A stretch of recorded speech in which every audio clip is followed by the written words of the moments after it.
It works because Elon Musk simply switched it on.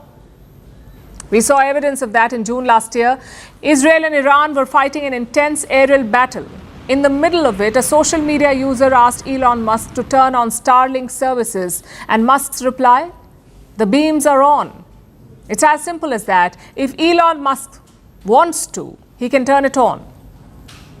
Now to the third question. Is this limited to Iran? The short answer is not at all. Musk has sold Starlink terminals to 150 countries. Up in orbit, there are more than 9,000 Starlink satellites. So it's not an internet company anymore. It is a global heavyweight. And Musk knows this. He has used Starlink to influence major events.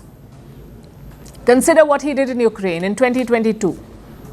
Kiev was in the middle of a counteroffensive. They were retaking land from Russia, but suddenly their internet went off.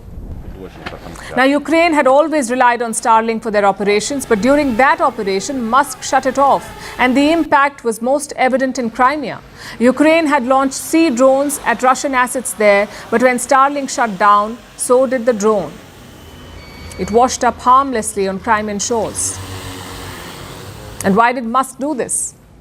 Well, he says he feared a Russian nuclear attack, so sitting far away from Ukraine with the help of a switch, with the flip of a switch, he changed the course of a war.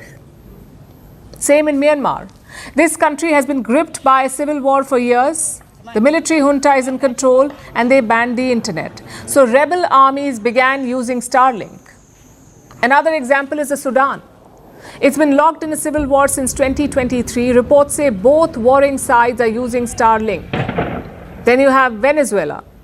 After the US attack, Musk activated Starlink. Venezuelans can use it for free until the 3rd of February. Which brings us to the fourth question. Why is this a problem?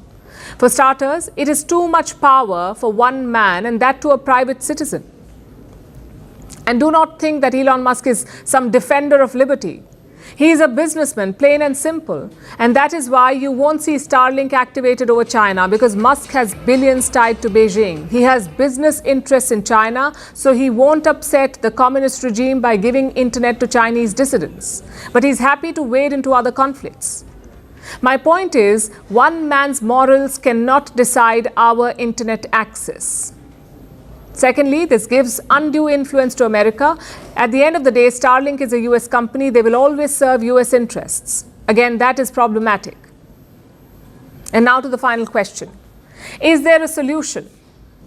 Well, Iran seems to have figured something out. Reports say 80% of Starlink's traffic is now being disrupted. How are they doing it?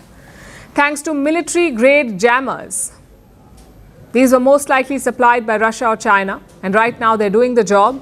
Some experts have decoded the science behind it. They say Starlink uses GPS to connect the terminal and the satellite. If you jam the GPS, you can disrupt the connectivity. But details aside, look at the big picture. I know Starlink sounds like a great technology, something that will bypass internet bans and censorship, but do remember one thing. Today it is Iran and Venezuela. Tomorrow it could be your country. We are not saying internet bans should be celebrated. We are saying fight them at home. Use your courts and laws to fight internet curbs. Do not surrender that fight to Elon Musk, because he is not fighting for you. He is fighting for himself.